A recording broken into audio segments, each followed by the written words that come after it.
தொடர்ந்து நம்மோடு தொலைபேசி வாயிலாக இணைந்திருக்கிறார் திமுக அமைப்பு செயலாளர் திரு ஆர் எஸ் பாரதி அவர்கள். சார் வணக்கம்.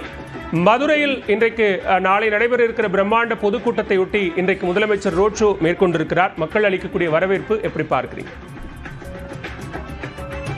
மதுரை மாநகரமே கூடி தமிழ்நாட்டு முதலமைச்சரை வரவேற்பதை போல இந்த காட்சி தென்படுகிறது. நீண்ட இடைவெளிக்கு பின்னால் இப்படி ஒரு காட்சியை தமிழ்நாட்டில் காண முடிகிறது.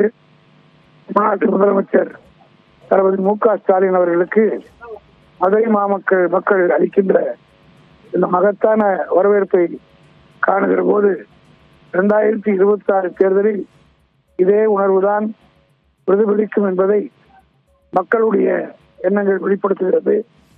மதுரை மட்டுமல்ல, தமிழ்நாடு பூராவும் இதே நிலைதான் இருக்கிறது என்பதை உணர்த்துகிற வகையில் இந்த ரோட் ஷோ அமைந்திருக்கிறது.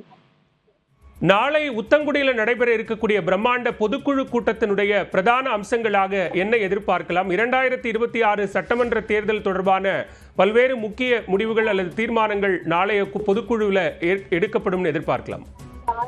நிச்சயமாக பல வரலாற்று சிறப்புமிக்க தீர்மானங்கள் நிறைவேற்றப்படும். 2026 தேர்தலில் திராவிட முன்னேற்ற கழகம் திமுக ஆட்சி 7வது முறையாகவும் தளபதி மு.க. ஸ்டாலின் 2வது முறையாக முதலமைச்சராக வருவதற்குரிய எல்லா விதமான ஆக்கப்பூர்வமான பணிகளுக்கு துவக்க விழாவாகவே இந்த பொதுக்குழு அமையும். ஏற்கனவே பல்வேறு மாவட்டங்கள்ல நிர்வாகிகள் சந்திப்பு என்பது நடைபெற்றாலும் இந்த பொதுக்குழு கூட்டம் 2026 தேர்தலுக்கான ஒரு பரப்புரைக்கான தொடக்கமாக இருக்குமா? நிச்சயமாக இது அப்படியே இந்த ஆண்டு இந்த பொதுக்குழுக்கு பிறகு அப்படியே ஃபாலோ அப் ஆக்ஷன் இந்த ரிதம் அப் டு எலெக்ஷன் வரை அப்படியே கண்டினியூ ஆகும். அந்த ஸ்பிரிட்டோடு அப்படியே கழக தோழர்கள் பணியாற்றுவார்கள். அந்த வேகத்தையும் உற்சாகத்தையும் ஏற்படுத்துவதற்கு நாளை தினம் தளபதி அவர்கள் ஆற்றுகிற உரை அமைய.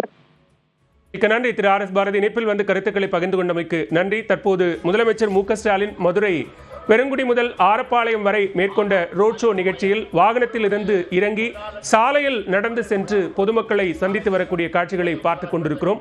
மதுரை பெருங்குடி முதல் ஆரப்பாளையம் வரையிலான